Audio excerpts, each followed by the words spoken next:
Bonjour, je m'appelle Kara et dans cette vidéo que j'ai réalisée avec Simon et Zineb, je vais vous parler du processus d'embauche en France.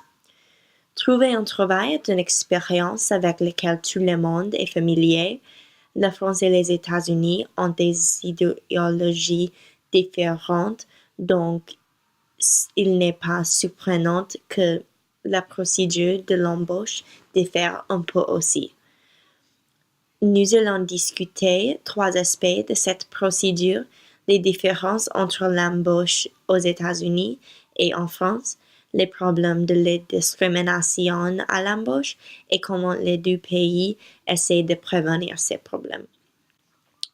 Dans la procédure de l'embauche, il y a beaucoup de similarités entre la France et les États-Unis, comme l'utilisation d'un CV, les lettres de motivation et l'entretien d'embauche.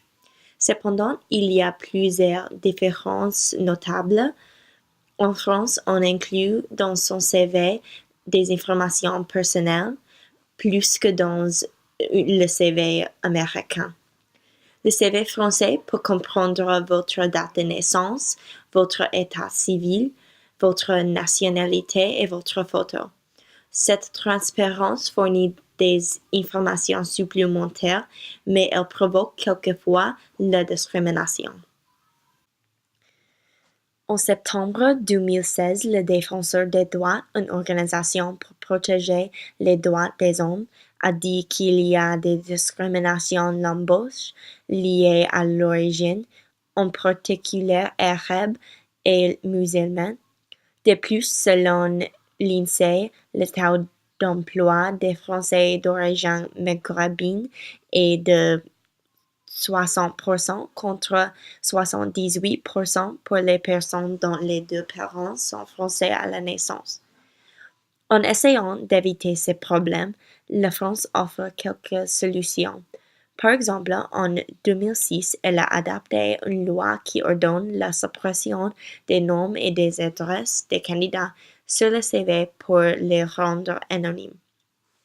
Cependant, cette loi n'était jamais appliquée par les candidats et son décret d'application n'a jamais été publié. Un article dans le journal Libération publié en 2015 explique que le CV anonyme n'est pas réellement efficace parce que la discrimination se produira plus tard à l'entretien. L'article présente l'idée de la subvention à l'embauche pour les minorités discriminées, imaginée par Marie-Anne Velfort, mais en plus de ne pas offrir pas de réponse globale aux discriminations à l'embauche, cette idée reste de la discrimination en proposant de traiter différemment les candidats.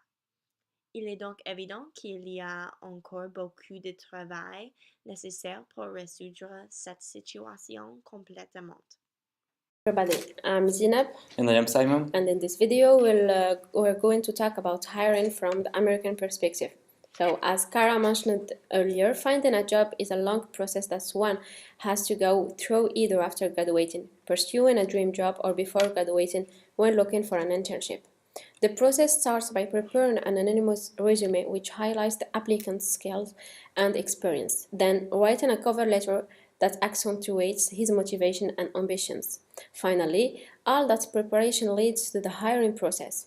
We'll focus especially on this video on discrimination that may deny a competent applicant from getting the job based on her or on his or her ethnicity, gender, age, or any other factor unrelated to the job.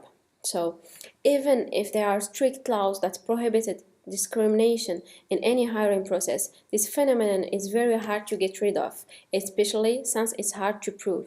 Discrimination has many faces: gender, race, age, religion, and a lot more. It has changed in the last 50 or 60 years from a time when gender discrimination was a normal thing, since women didn't have a chance to get in a job in most of fields and were restricted to certain jobs such as secretaries and few others. Although we rarely still see this kind of discrimination, another kind remains prevalent. It may be said that race discrimination is a more prominent problem today. So, gender discrimination in the US is among the most prominent and is often difficult to prove, based on the fact that the number of young women in the field of technology programs and engineering is extremely low compared to many other professions. We must try to find an explanation for this difference. If you keep in mind that an employee's main goal is to get the most out of the employees that he hires, you can imagine how some employers may feel about employing a woman that has the right to take maternity leave, so which can be costly and last for extended periods of time.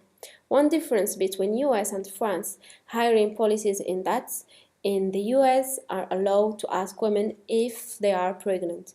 On the contrary, in France, it's against allowed to ask this kind of questions to women, since it's considered a discrimination between the two genders. However, the discrimination extends beyond gender. Studies in the United States and Canada, which sent out resumes with different genders and ethnic backgrounds, showed that minority applicants consistently receive fewer interview offers. But even if an anonymous resume reduces discrimination based on the resume itself, discrimination may still take place during the interview. Discrimination during the interview can be equally as conscious as it can be unconscious. Unconscious bias affects recruiting skills more than interviewers are aware of. Beauty, affinity, or similarity biases unconsciously influence the interviewer. According to the economist Iris Bonnet, interviews are probably the most overvalued instrument at our disposal. If the standard interview as we know it fails to be fair and equitable and to pick the best applicant, it should be redesigned. In 1998, Schmidt and Hunter published a ranking of means to predict future job performance. According to Schmidt and Hunter, the standard interview, which is the unstructured one, ranks 5th, and a more common way of interviewing in the US, which is the structured interview, ranks 2nd. So, structured interviews, which are uncommon in France, are uncommon practice in the United States. They are used, for example, by the United States Postal Service. Structured interviews ask the same questions in the same order to every applicant. They do not require the development of rapport between interviewer and interviewee, and they can produce consistent data that can be compared across a number of respondents. So, as conclusion, the appraisal of the anonymous CV in the US goes beyond Schmidt and Hunter's study. In a country where it is believed that anyone can achieve greatness, the anonymous CV and other precautions attempt to keep the American dream alive. Everyone there should have a chance at success despite gender or race. And as for France, it is easy to relate the Chinese word for French, which is country of the law, to the French government's way of dealing with discrimination. Law after law, enforcing quotas and offering subventions to hire minorities, yet the discrimination during the hiring process is still far from over. Thank you for your attention.